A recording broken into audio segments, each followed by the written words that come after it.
nos va a disertar hoy día acerca del principio de habilitación del cambio en proyectos, con una pregunta: ¿cómo complementarlo?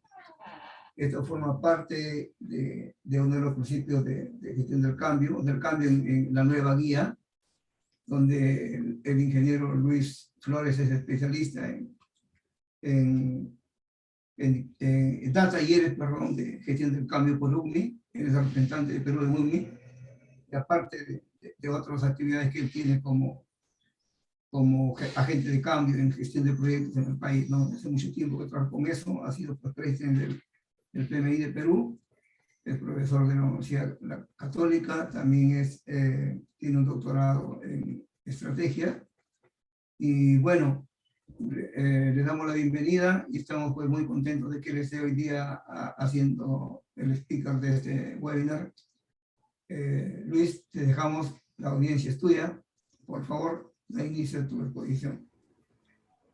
Ok, gracias Robert, y gracias a los que están conectados el día de hoy.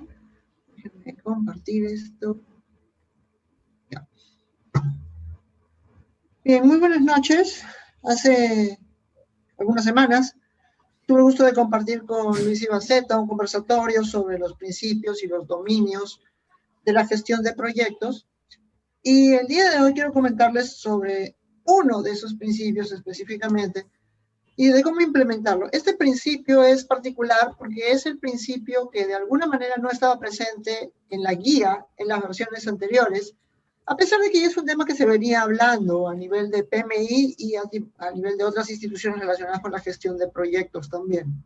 Entonces quiero comentarles un poco cómo lo ha enfocado PMI dentro de la guía del PMBOK, cómo lo han enfocado otras instituciones y cómo el marco propuesto por el Human Change Management Institute nos ayuda a complementar la visión que tiene la guía del PMBOK a la implementación de gestión del cambio dentro de las organizaciones. Para empezar, en la 7ª edición de la guía del PMBOK, el cambio más significativo fue el cambio del enfoque de procesos al enfoque de principios.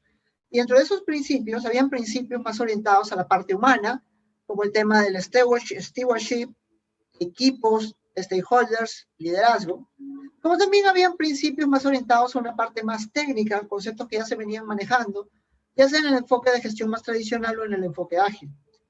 Ahí tenemos el tema de buscar valor, pensamiento holístico, el tailoring, que de hecho se convierte en una parte importante de la guía del PMBOK como un capítulo luego de la sección de modelos.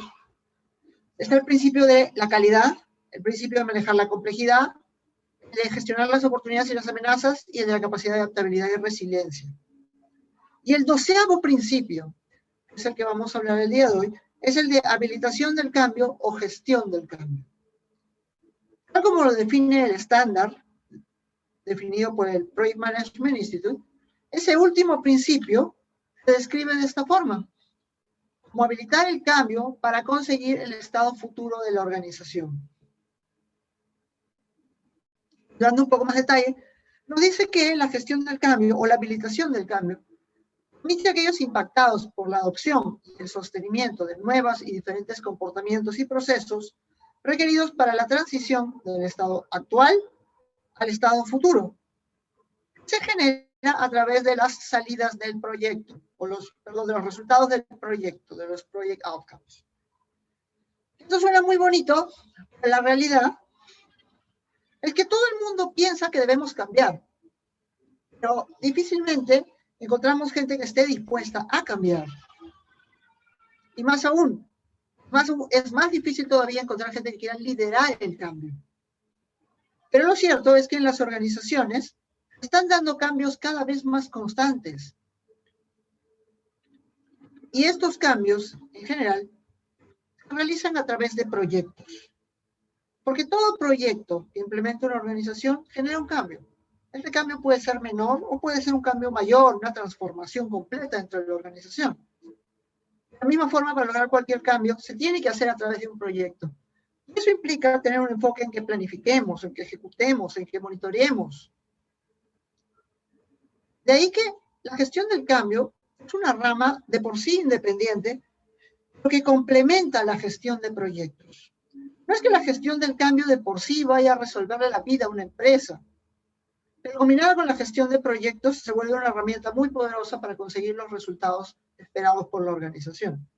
En ese sentido, se vuelve un componente importante para la ejecución de proyectos estratégicos dentro de las empresas. Ahora, si queremos saber cuándo empezó a hablarse de la gestión del cambio, realmente podríamos retroceder hasta Heráclito cuando ya decía que nada es permanente excepto el cambio. Estamos hablando del siglo IV. La gestión del cambio ha ido evolucionando, por supuesto.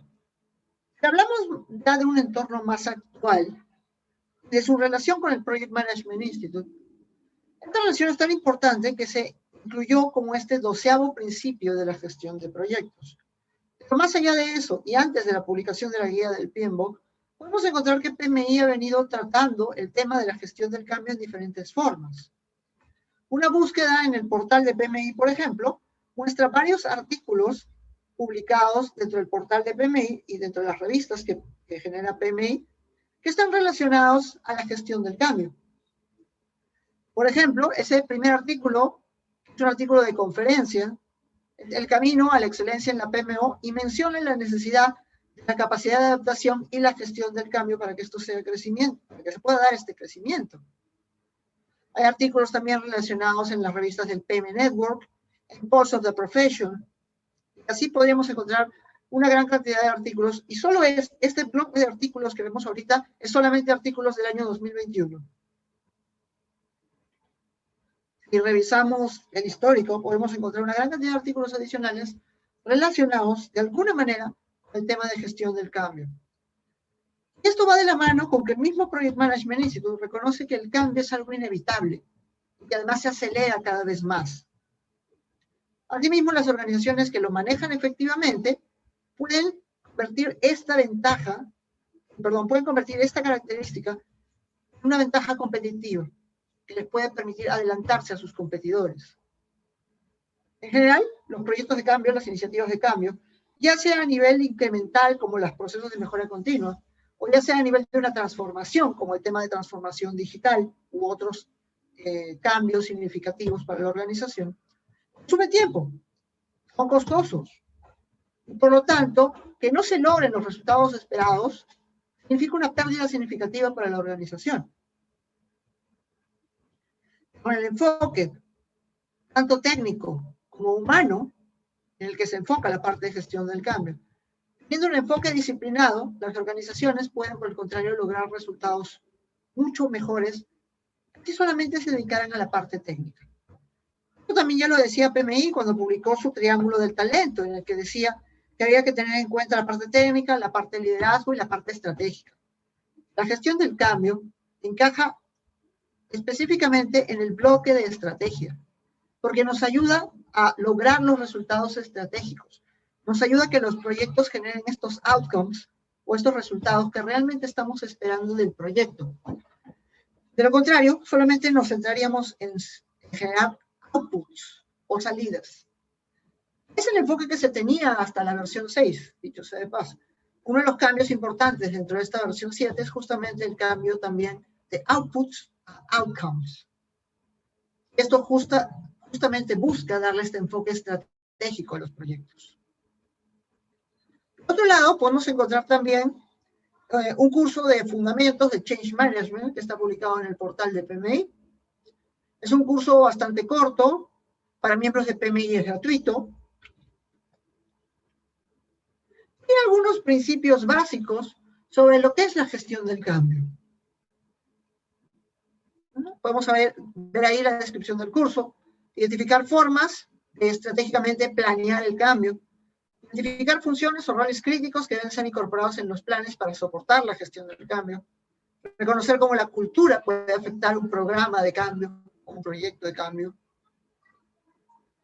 planificar actividades que tengan sentido para incrementar la probabilidad del éxito de los programas o proyectos de cambio, reconocer características de los modelos de gestión del cambio, crear un marco de ciclo de vida de gestión del cambio para proyectos, programas y portafolios, y finalmente conocer los subprocesos de la gestión del cambio dentro del ciclo de un cambio.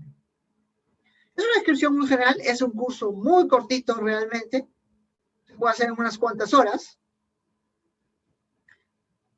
De hecho, se puede terminar en una sola hora.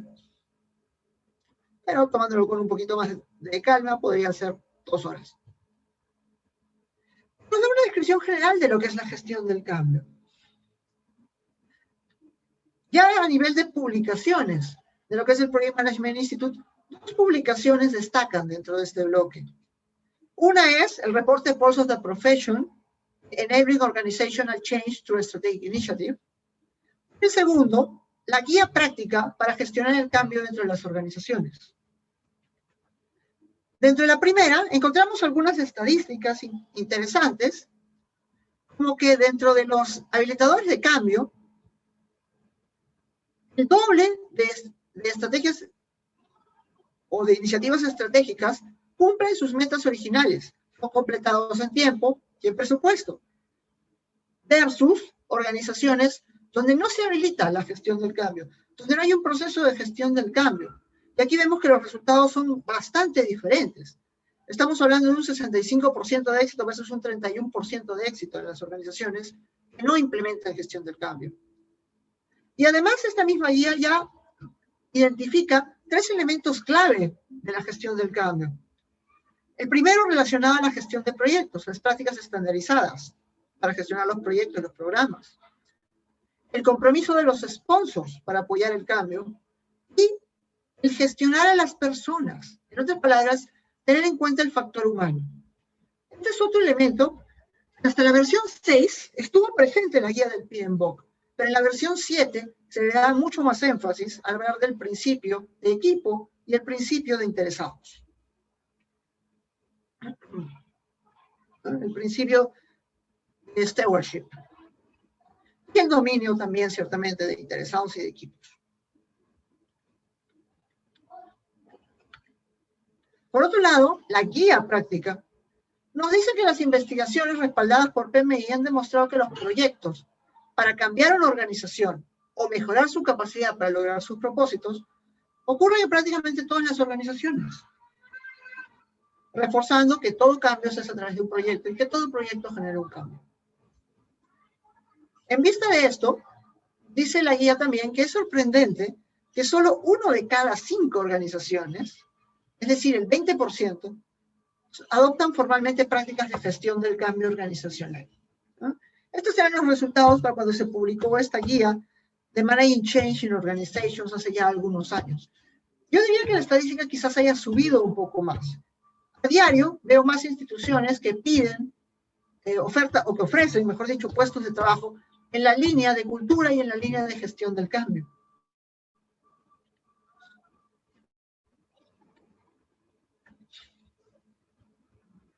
Quizás lo más reciente en la línea de transformación, en lo que a PMI se refiere, es un proyecto desarrollado en conjunto con la iniciativa Prideline, que es el desarrollo de una serie de cursos relacionados con Organizational Transformation. El primero está disponible desde hace ya algunos meses, es el de Foundation, que te da la parte del conocimiento general y que además te permite adquirir una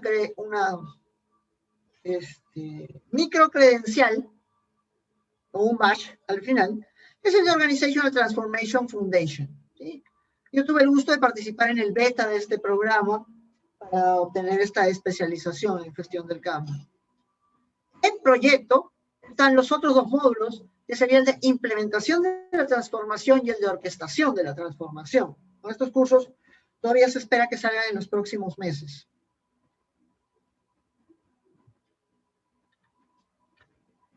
Lo cierto entonces es que para poder hacer un cambio significativo en una organización tenemos que implementar proyectos. Y como nada ocurre de la noche a la mañana, pensar que un solo proyecto va a cambiar la organización es demasiado utópico. En la práctica, necesitamos realizar un conjunto de proyectos y estos proyectos finalmente forman los programas y los portafolios que se implementan en la organización. De esta forma, podemos implementar varios ciclos de cambio dentro de una empresa. Y este mismo concepto está dentro de, por ejemplo, los procesos recomendados para hacer una transformación digital. Dentro de la transformación digital se habla de una estructura de red en lugar de una estructura jerárquica. Y dentro de cada uno de estos nodos se plantean iniciativas, se realizan pilotos y luego se decide si se incluyen dentro del core de la organización. Pero finalmente todos estos son proyectos. Estos proyectos pueden ser gestionados con un enfoque más predictivo, orientado a procesos, aunque mayormente son gestionados con un enfoque ágil o adaptativo. Nos permite justamente tomar decisiones rápidas, darle un poco más de independencia al equipo y finalmente buscar lograr esos resultados esperados. Pero en cualquiera de los casos tenemos un conjunto de proyectos y estos proyectos afectan a las personas. Al final, la empresa puede tener diferentes objetivos. Puede ser aumentar su productividad, puede ser aumentar su rentabilidad, puede ser mejorar su competitividad o simplemente subsistir. Porque actualmente una empresa que no cambia es una empresa que está condenada a desaparecer. Y ejemplos clásicos de esto han ocurrido con Kodak, Blockbuster, muchas otras empresas que han desaparecido del mercado. En el contexto peruano y en el contexto de Latinoamérica en general, hay muchas empresas emblemáticas que a raíz del COVID no pudieron adaptarse, no pudieron cambiar y terminaron desapareciendo. De la misma forma hay otras organizaciones que supieron adaptarse rápidamente, reaccionaron, implementaron cambios en su modelo de negocio y lograron subsistir o incluso crecer. Pero al final todas implicaron iniciativas de proyectos que tuvieron que ser implementados en un tiempo rápido, dicho sea de paso, para poder hacer frente a la crisis. En este contexto, podemos identificar diferentes modelos para lo que es la gestión del cambio, pero también podemos intentar clasificarlos en 4 bloques. El primer bloque son los modelos que se enfocan más en la parte psicológica. Cuando hablamos de la parte psicológica, estamos hablando de la resistencia natural de las personas al cambio. Sin embargo, eso nos fuerza a hacernos una pregunta importante. ¿La gente le tiene miedo al cambio? ¿Esto es parte de la naturaleza humana, tenerle miedo al cambio? ¿Qué opinan ustedes? Sí, todo el mundo le tiene miedo a ese cambio. ¿Sí? Creo. Sí. Ok, Miguel. Miedo a lo desconocido. Miedo a lo desconocido. Ajá. Lo cierto es que la gente, según mi perspectiva, no le tienen el miedo al cambio. Pero a lo que sí le tienen miedo es al impacto del cambio sobre ellos. Y estas son dos cosas completamente diferentes. Yo no le tengo miedo a mudarme. Tengo miedo a lo que eso va a implicar para mí. Eso implica que no voy a conocer a mis vecinos, que no voy a tener la bodeguita de la esquina. Y esto es un concepto importante dentro de lo que es la habilitación del cambio, que es entender cuáles son los impactos de ese cambio sobre las personas.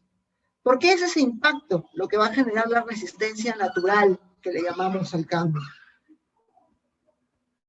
Teniendo claro esta premisa, es mucho más fácil gestionar el cambio, porque nos podemos enfocar en cómo impacta a las personas, más que en el cambio mismo en sí. Si el cambio no impacta negativamente, no hay razón para que alguien se oponga. Ahora, ¿por qué surgen esas resistencias? Puede ser por falta de conocimiento, puede ser por agendas personales, ciertamente, como podría ser porque no se tenga confianza en sí mismo al respecto de lo que viene. Por ejemplo, que el cambio implique que ahora todos van a tener que hablar inglés y yo no sé inglés. Pues sí, obviamente va a haber una cierta resistencia natural al cambio. Eso, dentro de la curva del cambio, le llamamos, dentro de UCMI, el valle de la desesperación. ¿Qué es lo que ocurre en los proyectos? Nosotros empezamos a ejecutar un proyecto. Y ese proyecto tiene como objetivo lograr una mejora, un cambio dentro de la organización. Entonces tenemos un desempeño antes del cambio que podemos medir y tomar como línea base.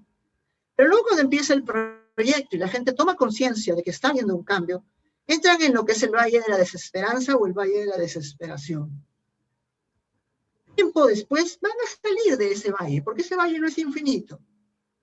Y en algún momento se logrará el desempeño esperado. El problema es todo lo que pasa dentro de ese valle de la desesperación. Porque o bien terminas de salir del valle, logras tu objetivo, o bien te quedas enterrado en ese valle.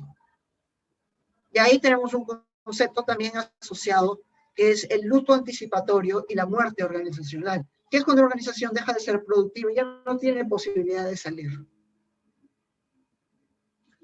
La labor de habilitar el cambio es hacer que ese valle de la desesperación sea lo menos profundo posible y que también se salga lo más rápido posible. El objetivo final de esto es hacer que el cambio no termine con el proyecto, sino que sea un cambio sostenible. Para manejar todo esto, definitivamente hay un componente psicológico importante. Hay que entender que algunas personas se van a oponer a un cambio por razones lógicas y esas razones las podemos analizar y podemos tomar acciones que nos ayuden a hacerle frente. Pero también tenemos que tener en cuenta que hay razones psicológicas que generan esta resistencia. Esas son más difíciles de tratar. Pero si no las identificamos, pues no tenemos cómo gestionar, no tenemos cómo avanzar. Entonces, el trabajo de esta parte del proyecto, este componente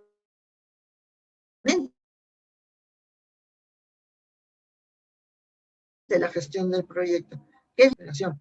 Evitar que cause un impacto muy fuerte sobre las personas. Y por el contrario, ayudarlos a que se preparen y que puedan percibir el cambio como algo positivo. Eso es la labor de gestión del cambio. Porque como dice John Maxwell, un reconocido expositor en temas de liderazgo, el cambio es algo inevitable, pero el crecimiento sí es opcional.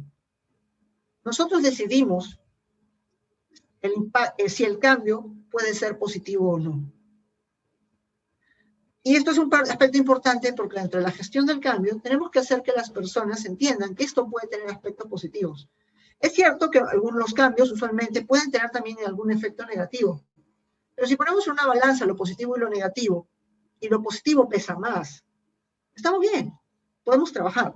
Si lo negativo pesa más, entonces obviamente vamos a tener resistencia. Y eso nos fuerza a manejar enfoques de cambios impuestos y también cambios participativos. El mejor escenario es cuando logramos un cambio participativo en el que las personas aportan con sus ideas. Pero a veces también tenemos que optar ciertamente por cambios impuestos. Y en este caso, hablando de las personas, todos somos diferentes.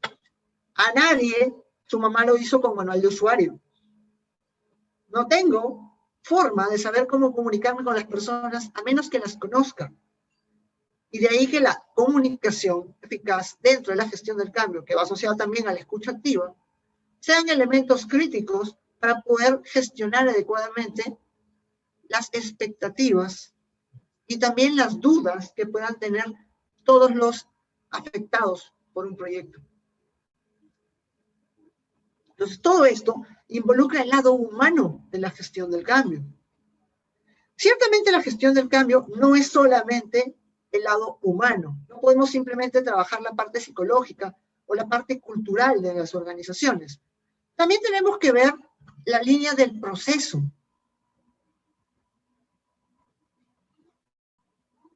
Esta línea del proceso nos ayuda significativamente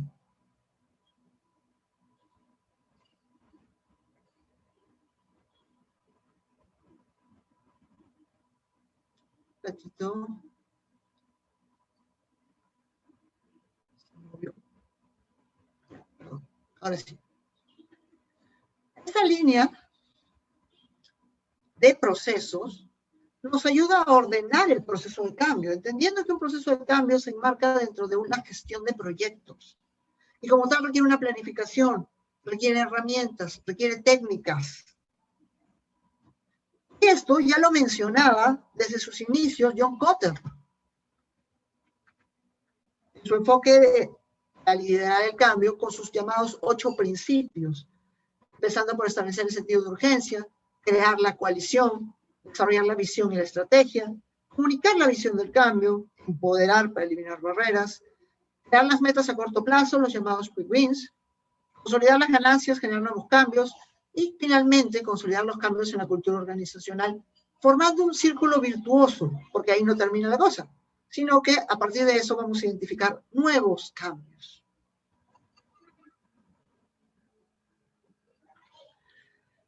Un tercer enfoque para la gestión del cambio trata de verla desde un enfoque más sistémico,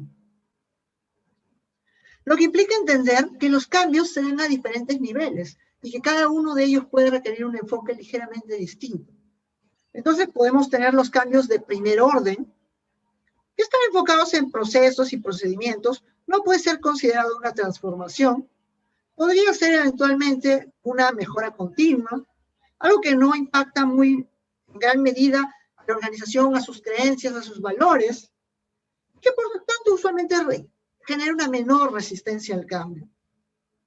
Podemos hablar de los cambios de segundo orden, que ya requiere una redefinición de la organización. Ya es una transformación y no es reversible. Esto requiere más tiempo, requiere más esfuerzo, y ya puede considerarse como una amenaza a los individuos. Y finalmente podemos hablar de los cambios de tercer orden, que ya requiere redefinir todo el esquema de gobernanza, los valores y la cultura organizacional. Las estadísticas dicen que un cambio cultural dentro de una organización puede tomar entre 3 y 5 años. Alguna vez me pidieron una consultoría de cambio para una empresa y me dijeron, queremos cambiar la cultura de la organización en 1 año. Ja, ja, ja. O sea, literalmente me tuve que morder la lengua para no reírme en la cara del gerente. Porque eso es virtualmente imposible. No puedes cambiar una cultura de la noche a la mañana. Eso toma tiempo. Y eso es un cambio justamente de tercer orden. Es un cambio completo de la organización. Si buscamos clasificar estos proyectos, podemos encontrar, por ejemplo, proyectos estratégicos, como podría ser una reubicación o una distribución nueva para la organización. Anteriormente, teníamos empresas en donde cada uno tenía sus oficinas, había cierto nivel de independencia. Luego, algunas organizaciones pasaron a un esquema de cubículos, donde el nivel de independencia era mucho menor, y esto era un cambio, esto afectaba, por supuesto, negativamente a las personas. Pero actualmente, estamos hablando de empresas que trabajan más con esquemas colaborativos, hasta antes de la pandemia. Esquemas en que ya no tienes un sitio definido. Y las empresas que ahora están volviendo al esquema presencial, muchas de ellas están optando por trabajar en coworkings o tener oficinas alquiladas pequeñas en las que puedan desarrollar estos espacios colaborativos de trabajo en que solo algunas personas van a trabajar, otras siguen trabajando desde su casa. Estos 3 cambios han representado un cambio importante para las organizaciones y mal llevados han generado resistencia por parte de las personas. Y yo he tenido la posibilidad de ver estos cambios de cerca y ser testigo de cómo una mala gestión ha hecho que las personas se resistan, se quejen, se generen problemas con el sindicato y finalmente no se puedan lograr los resultados esperados, que al final de cuentas era aumentar la productividad, reducir costos. Todo porque no se enfocó adecuadamente el cambio.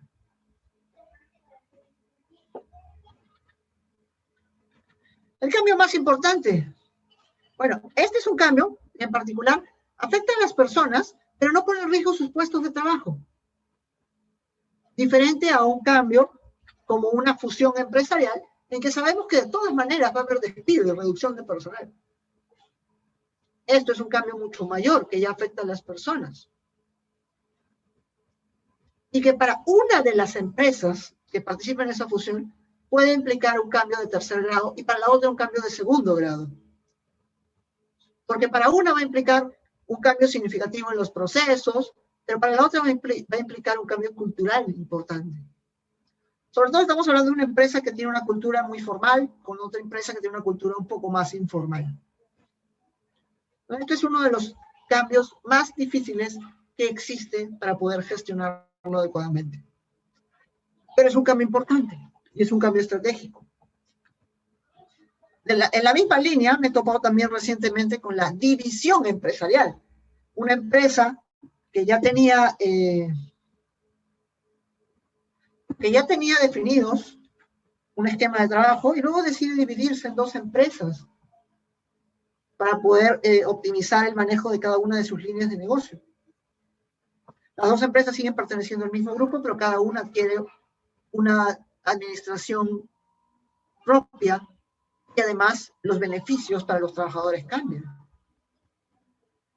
Y si hablamos de la época que empezamos a vivir desde febrero del año pasado, entonces hablamos de estrategias de respuesta al COVID-19. Entre estas, el teletrabajo prima como una de las primeras estrategias. Incluso pasando de esos entornos colaborativos que habíamos hablado, pues ahora ya cada quien trabaja en su casa. Algunas organizaciones ya han adoptado esto como un enfoque permanente. Otras siguen esperando que se levante la pandemia para poder regresar a trabajar en un entorno presencial. Las estadísticas muestran que en su mayoría muchas personas prefieren trabajar en su casa, pero también hay muchas personas que quieren regresar al espacio laboral por diferentes motivos. La educación superior y técnica también tuvo que adaptarse. Del enfoque de clases magistrales que se manejaba hace muchos años, ya había cambiado hacia las clases más colaborativas, con salones más pequeños, trabajos en equipos. Pero actualmente, ¿qué tenemos? Pues la educación virtual. ¿No? Todo es Zoom, Teams, Blackboard, etcétera, etcétera.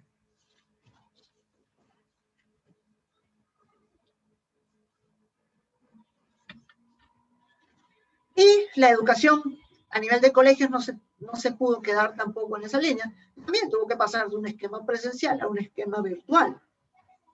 Y lo cierto es que en ninguno de los tres casos, ni el teletrabajo, ni la educación virtual, ni la educación a nivel de colegios, estaban preparados para hacerlo. En todas estas organizaciones fue necesario aplicar una gestión del cambio. Y las organizaciones que lo lograron de la mejor manera fue porque aplicaron una gestión del cambio ágil. Es decir, se adaptaron rápidamente a las organizaciones y trabajaron en ciclos de cambio cortos para poder ir logrando mejoras y para poder ir aprendiendo.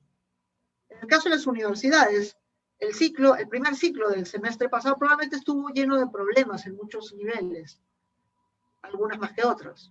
El segundo ciclo ya habían aprendido, ya tenían lecciones aprendidas. Y el 2021-1 ya era un escenario completamente distinto, ya se tenía más aprendizaje y ya se había instituido un poco más, al punto de que muchas organizaciones o muchas universidades están viendo ya mantener un esquema por lo menos semipresencial en lo que a las clases se refiere. De la misma forma, las empresas, como ya dije, están tratando de mantener el esquema virtual en alguna medida. Y los colegios, pues este sí ya es otra historia, ¿no? Habrá que esperar qué define el Ministerio de Educación y qué aportan y qué definen los colegios con respecto a este esquema, sí, algo esquema presencial. Entonces, todo cambia dentro de las organizaciones y la gestión del cambio no es la excepción. La gestión del cambio también ha variado en los últimos años. Y que podemos hablar hasta de 3 generaciones en lo que a gestión del cambio se refiere. Los inicios de la gestión del cambio, que podríamos llamar la generación 1, se remontan a las bases psicológicas. Ahí podríamos ir a Kurt Lewin, por ejemplo, de la psicología social. Ella hablaba de las 3 etapas del cambio. Podemos hablar también de John Kotter con sus 8 pasos, o de Darrell Conner con este libro de Managing at the Speed of Change, que es un libro bien chiquito y un libro muy, muy interesante para poderle introducirse al mundo de la gestión del cambio. Luego de ellos viene la generación 2, donde ya aparecen nuevos marcos de gestión del cambio. Pero en estas 2 generaciones hay ciertas características particulares, que es que esto es una gestión del cambio principalmente orientada a especialistas. Tiene una inspiración académica, usa un lenguaje hermético y muy orientado a la psicología, y solamente nos indica qué es lo que debemos hacer para poder gestionar los cambios. Sin embargo, actualmente estamos viviendo la tercera generación del cambio. Esta tercera generación del cambio puede remontar sus inicios al año 2010, donde se origina la Association of Change Management Professionals, la ACMP. 2 años después, nace también el Human Change Management Institute. Y ya para este tiempo, estamos hablando de hace 9 años atrás, PMI ya empezaba a hablar también de este tema. Ya empezaba a publicar artículos y publicaciones en general que enfatizaban la necesidad de los factores críticos de la gestión del cambio, como es el sponsor comprometido, el análisis de la cultura y tener en cuenta estos aspectos para poder implementar PMOs o para poder lograr resultados estratégicos. A esto le llamamos la tercera generación de la gestión del cambio. Y a diferencia de la segunda generación, aquí estamos hablando de una gestión del cambio para todos. Llámese que todos deben participar en la gestión del cambio. Todos los que participan en el proyecto deben tener algún conocimiento sobre gestión del cambio. Por supuesto, dentro de un proyecto puede haber un gestor del cambio que se especialice en ver estos temas. El jefe del proyecto tiene que conocer sobre gestión del cambio. El sponsor tiene que conocer sobre gestión del cambio. Los directivos tienen que conocer sobre gestión del cambio. El área de recursos humanos tiene que conocer sobre gestión del cambio. E incluso el área de comunicaciones internas tiene que conocer sobre gestión del cambio. Porque la gestión del cambio no es un trabajo solo del gerente de proyecto, ni tampoco del área de recursos humanos. Es un trabajo compartido entre múltiples áreas. En esta tercera generación hablamos de un enfoque más práctico, más objetivo y orientado a actividades. Estamos hablando de una gestión del cambio más estratégica, es decir, más orientada a generar valor para la organización. Y ya no solamente nos dice el qué hacer, sino también nos da algunas pautas de cómo hacerlo. En la época actual podemos encontrar diferentes plantillas, formatos, casos de estudio, guías, que nos pueden ayudar a implementar la gestión del cambio. Pues este principio, este 12º principio, que está en el estándar del PMBOK, que nos dice que hay que habilitar el cambio para lograr resultados estratégicos, es básicamente eso, un principio. Pero el punto aquí es cómo implementarlo. La primera y la segunda generación nos decían el qué, no nos decía el cómo.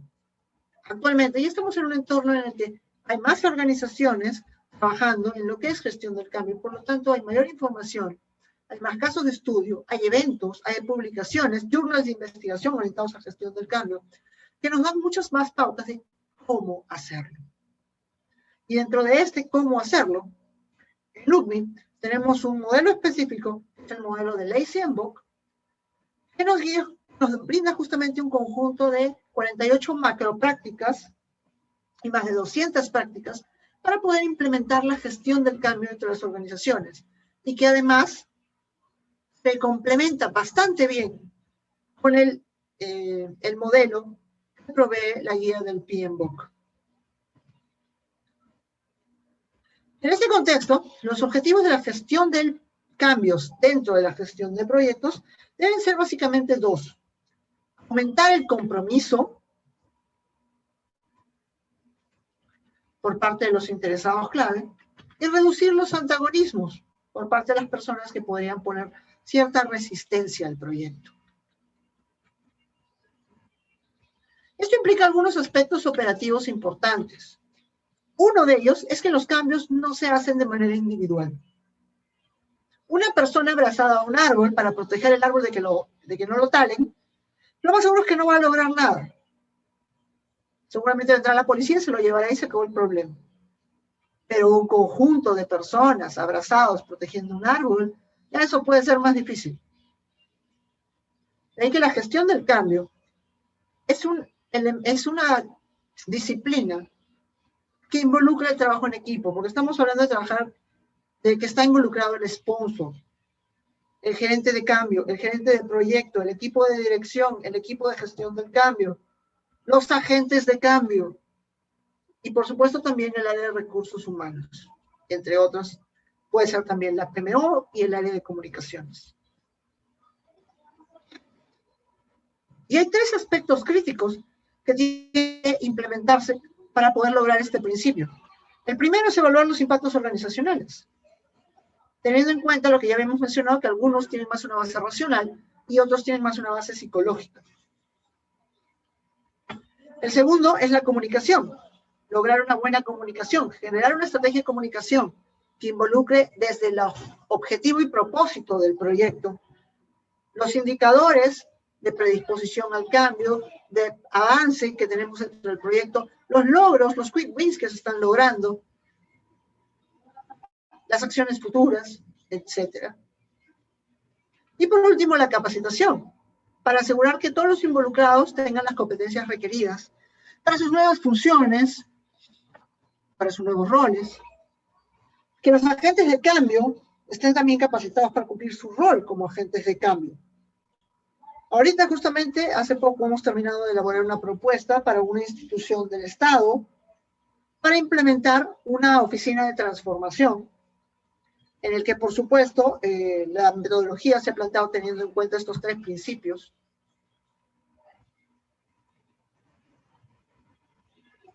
Y que incluye también una formación tanto para el personal de la oficina de transformación como para los agentes de cambio que vayan a trabajar dentro de la empresa.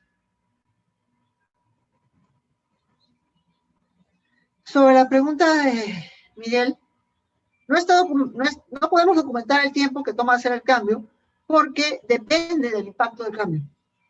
En el caso de un cambio cultural, sí, algunas estadísticas dicen que apunta a un periodo de 3 o 5 años. Pero si es un cambio menor, se puede hacer en 1 año, se podría hacer incluso en menos. Depende también de la cultura de la organización, porque hay organizaciones que ya tienen cultura de cambio. Las organizaciones que están muy orientadas a la innovación ya han desarrollado una cultura de cambio establecida. En otras palabras, para ellos es muy fácil cambiar. Ya lo tienen prácticamente en su ADN. Empresas como Facebook, Apple, están muy orientadas a la innovación. Google, tienen la gestión del cambio implícita, realmente, en la forma de trabajo de la organización.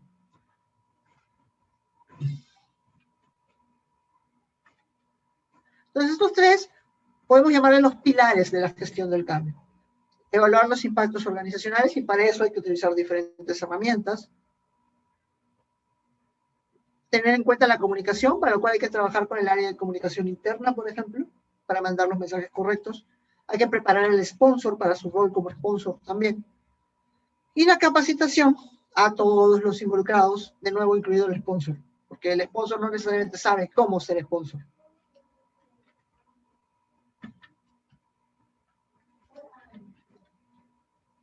Y por supuesto, para trabajar en este ámbito de la gestión del cambio, un consultor también requiere capacitación.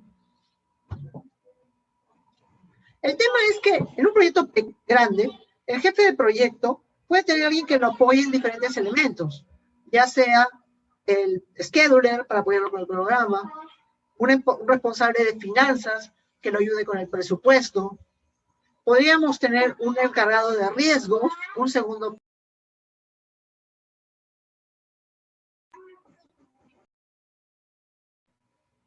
Disculpen. Entonces, en un proyecto grande, el jefe de proyecto tiene personas que lo apoyen. Puede tener también un gestor de cambio que lo apoye para las partes de gestionar este factor humano dentro de los proyectos y sus impactos. Pero en un proyecto pequeño, el jefe de proyecto tiene que volverse Superman y hacer absolutamente todo. Por lo tanto, también tiene que conocer sobre gestión del cambio.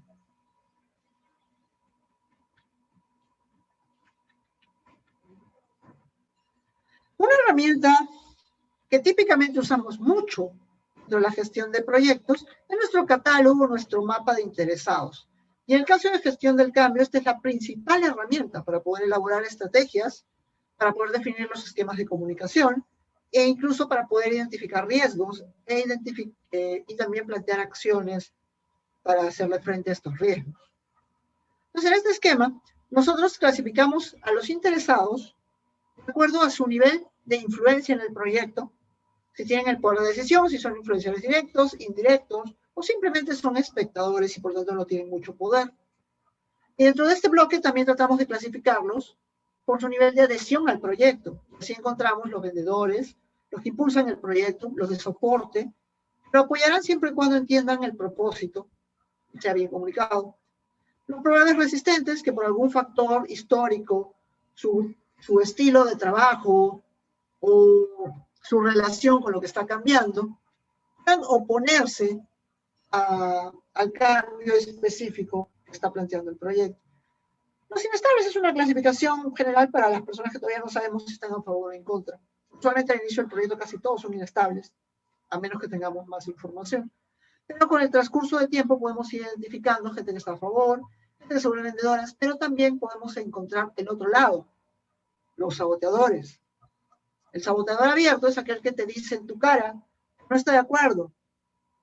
Al menos esto te deja una forma o un tiempo para poder reaccionar, para poder plantear estrategias y reducir el efecto de este saboteador sobre las demás personas que estén involucradas en el proyecto. El mayor problema son los saboteadores ocultos o velados. Estas son personas que en tu cara te dicen que sí te apoyan, después, cuando te dan la vuelta, cuando das la vuelta te meten la cuchillada y van con el gerente a decir, ese proyecto está mal, no, el Luis lo está llevando muy mal, ¿cómo vas a dejar que esto siga? No, hay que cerrar ese proyecto. Entonces, este mapa de interesados es una de las principales herramientas que utilizamos para poder cubrir estos tres pilares. Porque con base en identificar los interesados podemos evaluar el impacto sobre cada una de las personas o de los grupos de personas. Podemos definir las estrategias de comunicación más adecuadas y podemos identificar las necesidades de capacitación adicionales. Por supuesto, esto es un elemento que está muy relacionado con lo que hasta la 6ª edición del PMBOK, el área de gestión de interesados. Y se relaciona también directamente con el dominio en la 7ª edición de interesados también.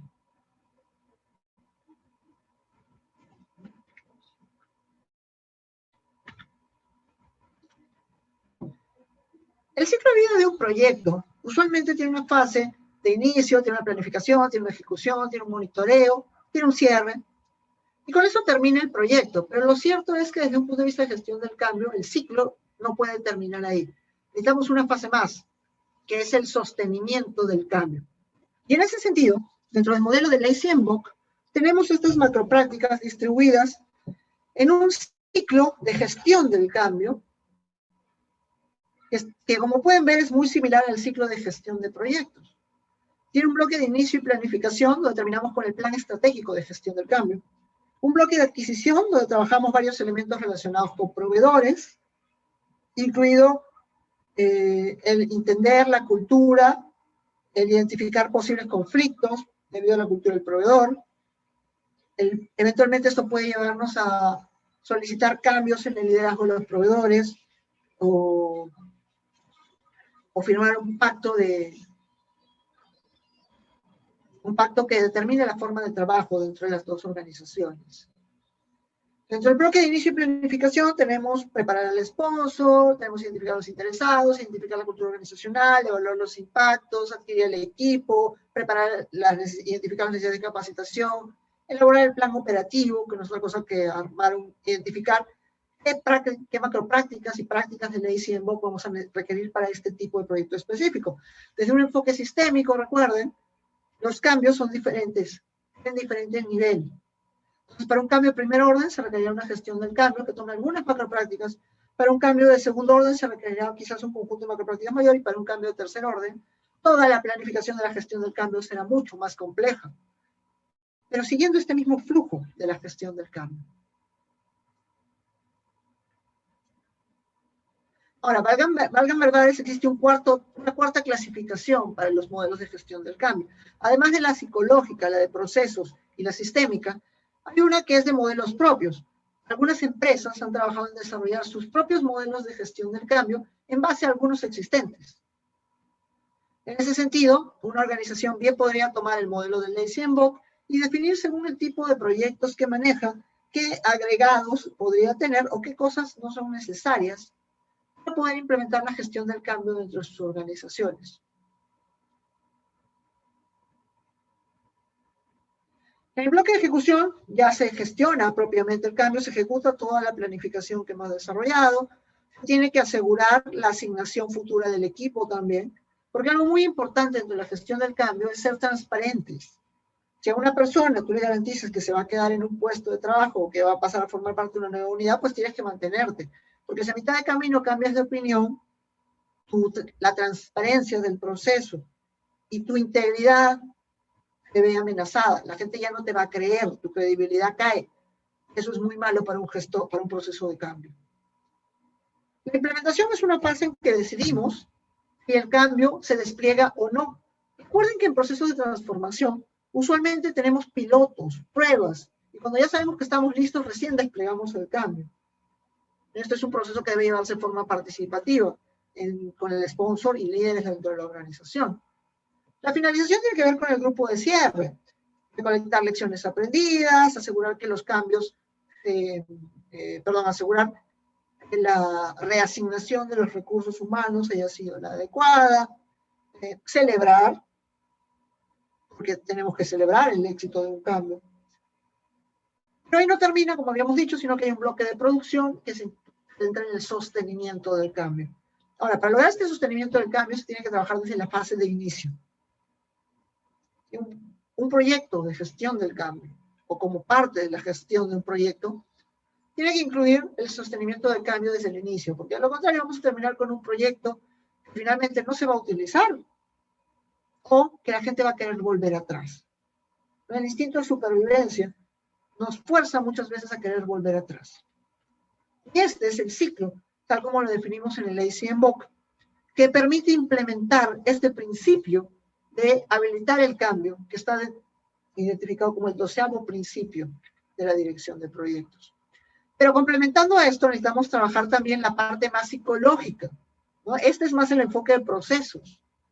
A pesar de que dentro de este ciclo incluimos muchos elementos que tienen que ver con el factor humano, como el tema de la cultura y la identificación de los impactos también, tenemos que trabajar muchos elementos tomando en cuenta esa visión psicológica. Y de ahí que necesitamos manejar un grupo de prácticas transversales que tienen que ver con la comunicación, el trabajo en equipo, el manejo de procesos participativos, participativo no democrático, no es lo mismo, el manejo de conflictos, de la motivación, de los niveles de estrés, la observación de los comportamientos de las personas, el estimular la creatividad y la innovación, el pensamiento divergente. Finalmente se traduce en gestionar adecuadamente los interesados. Gestión del cambio, en este sentido, es gestionar a los interesados. Es gestionar el factor humano del proyecto. Nosotros podemos decir que gestionar el cambio es humanizarlo. Entonces, el modelo ACMBOK combina dos tipos de modelos según la clasificación que la misma guía del PMI presenta. Es tomar en cuenta la parte psicológica y también la parte de procesos. Y también toma del tercer enfoque, del enfoque sistémico, definir qué es lo más adecuado según el tipo de cambio que tiene la organización. Porque eso nos lleva a gestionar el cambio, lo que implica aspectos como planificación de actividades, y eso va a implicar presupuesto, porque gestionar el cambio no es gratis tampoco. De hecho, es uno de los principales problemas cuando gestionamos o cuando planteamos un proceso estratégico de gestión del cambio. Todo está muy bonito hasta que llegamos a la parte del presupuesto. Hay que gestionar a las personas siguiendo procesos, métodos, políticas, y eventualmente hay que resolver problemas y hacer cambios al proceso de cambio.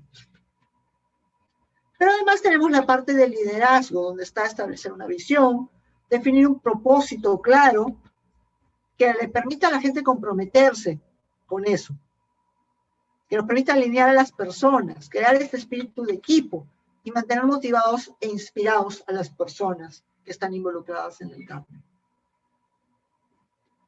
La idea final no es terminar con el proyecto y se acabó, sino, como dije, garantizar que este cambio sea sostenible.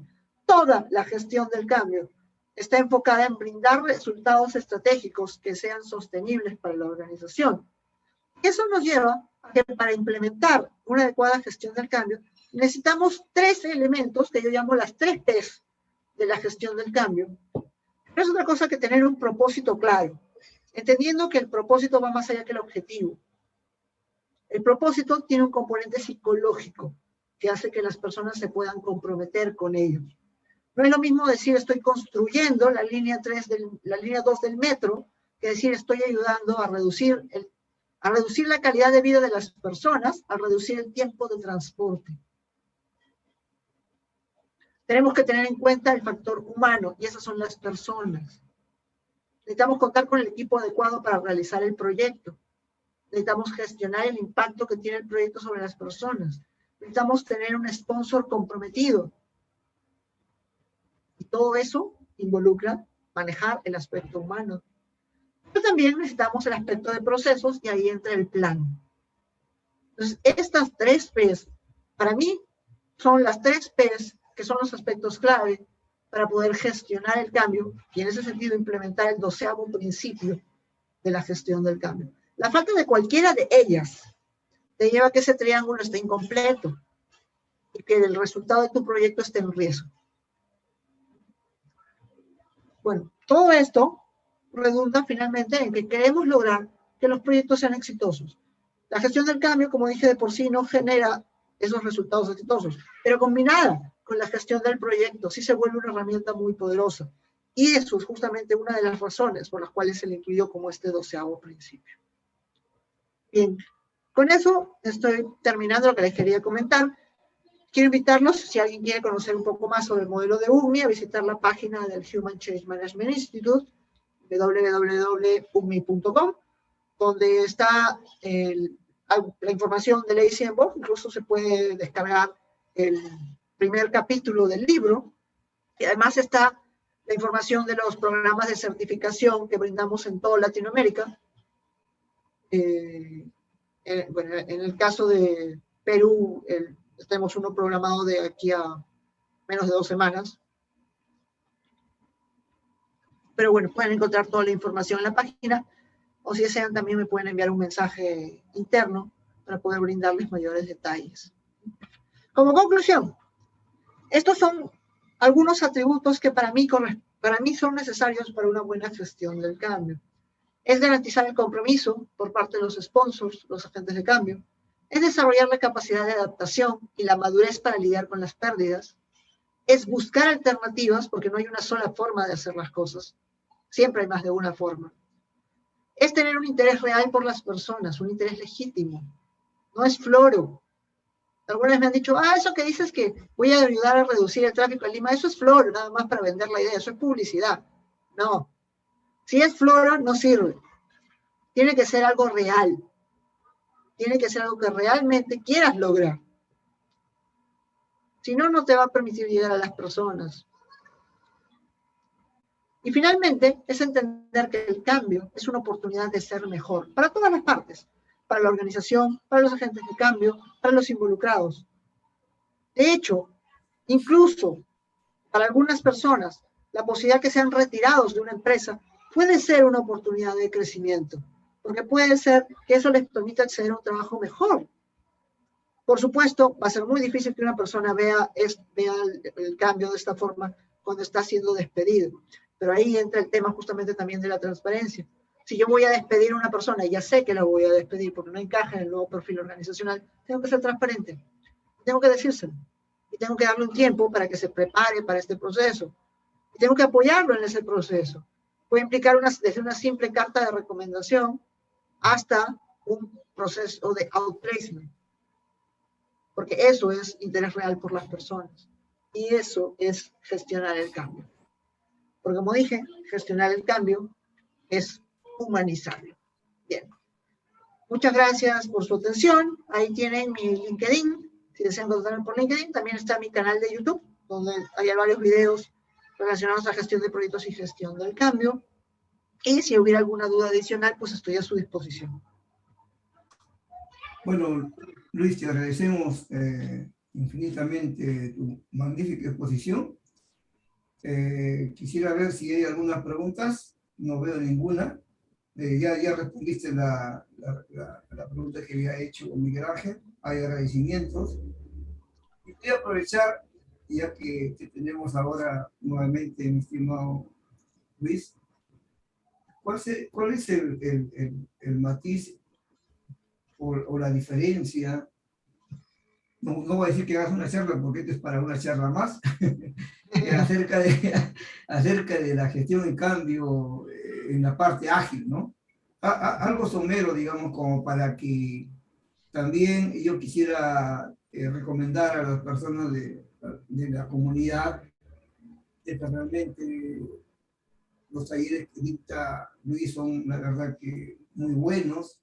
Yo he seguido los 3 que él ha dictado, certificado también en los 3, y en mi vida profesional pues me ha ayudado mucho. La verdad que si combinamos la gestión del proyecto, que es el lado técnico, con la gestión del cambio, que es el lado humano en la gestión de proyectos, pues las probabilidades de tener éxito en la gestión del proyecto son 6 veces más.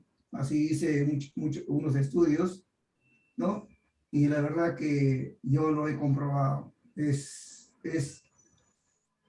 Como él dijo, cuando uno es Superman, ahí ve y cuánto necesitas conocer acerca de la gestión del cambio. Y si es para un proyecto muy grande, y habrá un especialista o una empresa o un consultor que te ayude en esto, pero la verdad que te ayuda a tener mayor garantía o te lleva a alcanzar el éxito en tu proyecto, y la verdad que es un trabajo muy arduo y no termina pues nunca, ¿no? Porque por cada proyecto que, si es una empresa grande o una empresa que dedica a hacer varios proyectos, tiene un portafolio de proyectos, va a necesitar pues de que los proyectos, la gestión del cambio sea sostenible en el tiempo, ¿no? Que es lo importante, ¿no? Porque no podemos haber trabajado tanto para volver a retroceder a donde estábamos. Eso es lo que no se quiere, ¿no? Eso es lo que hay que demostrar que está funcionando la gestión del cambio para que el sponsor siga pues viendo que esto es una necesidad. Y al final, pues cuando ya en la cultura se mete toda la gestión del cambio, como dijo Luis, ya solo se van a manejar como empresas que ya tienen esa cultura de gestión del cambio ya en el ADN de la empresa, ¿no? Te dejo para la pregunta, Luis. Lo de la gestión del cambio ágil, ¿no? Ok. A ver, en principio la gestión del cambio ágil, o la gestión del cambio bajo un enfoque más predictivo, por llamarlo de alguna forma, son lo mismo en el sentido que buscan los mismos resultados. La diferencia es cómo se implementan. En ese contexto tenemos lo que hemos denominado las macroprácticas estáticas y las macroprácticas dinámicas. Las macroprácticas estáticas son actividades que básicamente se hacen una vez durante el proyecto, y si bien están sujetos a cambio, estos no deberían ser cambios radicales. Pero también están las macroprácticas dinámicas, que son prácticas que se van a implementar en cada ciclo de cambio dentro de la organización. La diferencia entre un enfoque de cambio predictivo y un enfoque de cambio ágil es la velocidad del cambio. Tomamos como base, por ejemplo, Scrum. Scrum te dice que los sprints deben durar entre 15 días y un mes, o entre 2 y 4 semanas. En este contexto, la gestión del cambio ágil sigue más o menos la misma lógica. Nosotros podemos implementar cambios en ciclos cortos. El principio base es generar valor. Y de ahí que es bastante bueno, este tema del valor también ha sido considerado como uno de los principios básicos dentro de lo que es la gestión del proyecto, porque de esta forma se alinea mejor el tema de todo lo que es la gestión ágil. En el caso de la gestión ágil, nosotros tenemos una guía específica cómo implementar las macroprácticas Lazy en entornos ágiles, específicamente.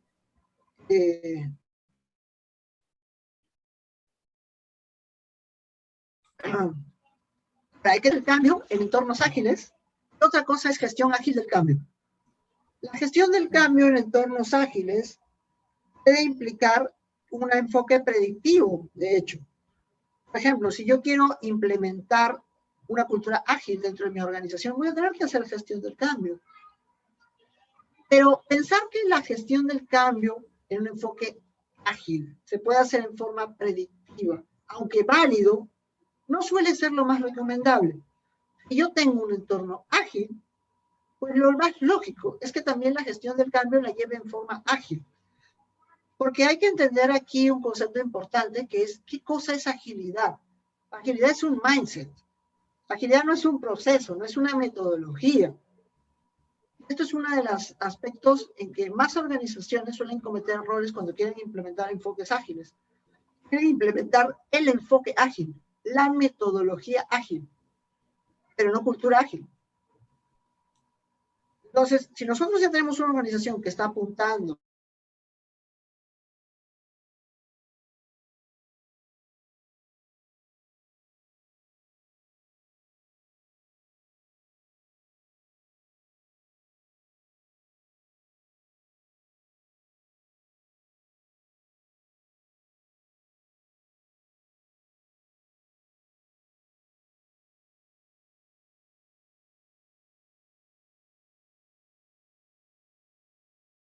predictivos de lo que sería una gestión del cambio en enfoques más ágiles, o el término correcto debería ser adaptativos.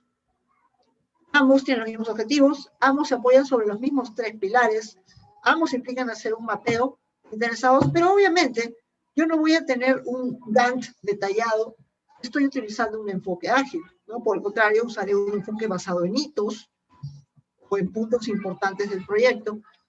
No tendré iteraciones largas, sino que tendré iteraciones cortas y apuntaré siempre, ya sea en el enfoque predictivo o en el enfoque ágil, a generar valor con estos cambios. Tengo que tener mi propósito claro, eso por supuesto, pero en vez de tener un acto de constitución, por ejemplo, tendré un documento de visión donde se establezca la visión del proyecto. Al final, la gestión de proyectos que se puso en la 7ª versión de la guía del PMBOK sigue justamente esta idea. Que los principios se adecúen tanto a enfoques predictivos como a enfoques ágiles. Y en la gestión del cambio, específicamente desde el inicio, el modelo de ley PMBOK ha mantenido esta idea. Tenemos las macroprácticas, pero tenemos que entender que implementarlo en un enfoque predictivo no es lo mismo que implementarlo en un enfoque ágil. Y también hay que entender que ni predictivo ni ágil va a salvar al mundo. Hay proyectos, hay contextos, donde es importante seguir un enfoque más orientado a procesos. Y hay contextos donde es más adecuado seguir un enfoque adaptativo.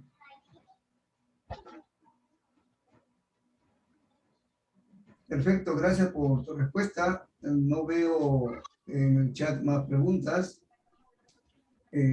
Agradecerte, Luis, por la magnífica exposición y también te pongo a disposición nuestra...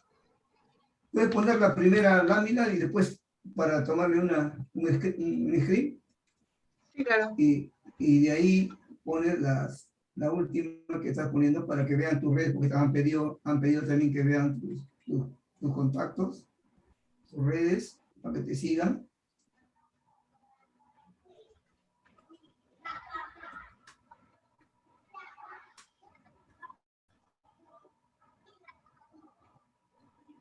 Lo que yo quería comentarte, Luis, que cuando vayas antes de empezar tu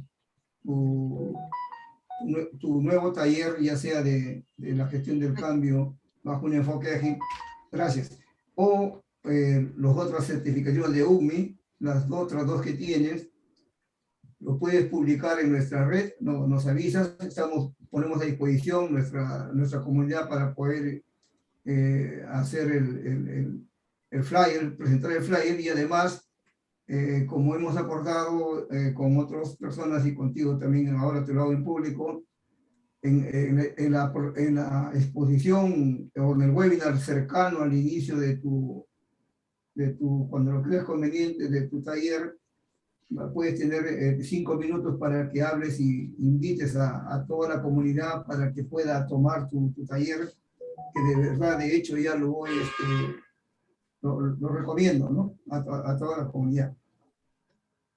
No sé qué pasó, pero ahora al final se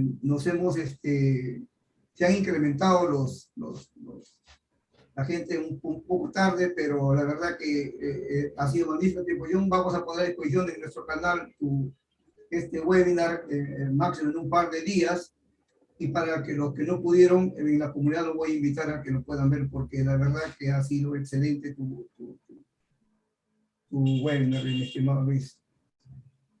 Solamente quisiera que las últimas...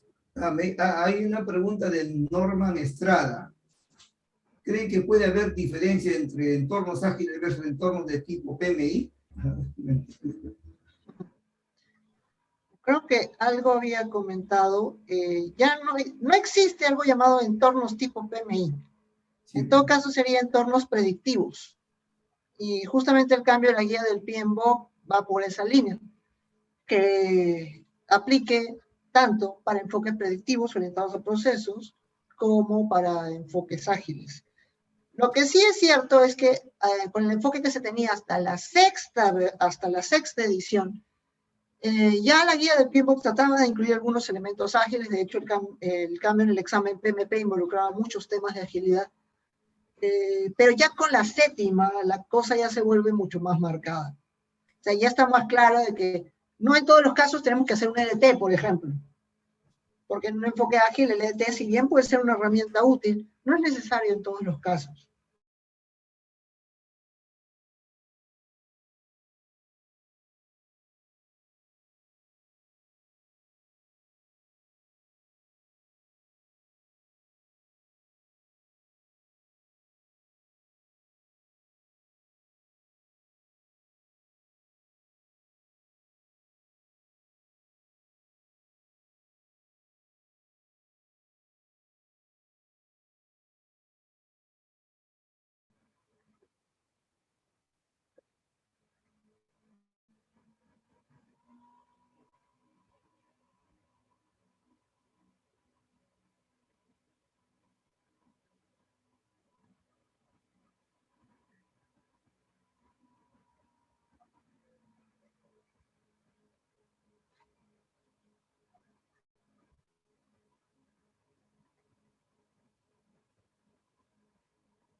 Tuve un problemita con mi cámara, con el internet que en la casa me parece, pero vamos a tomar la foto.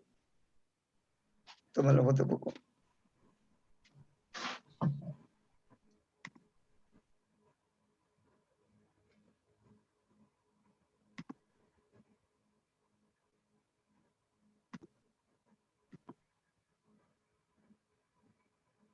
Y de paso les agradecemos su asistencia.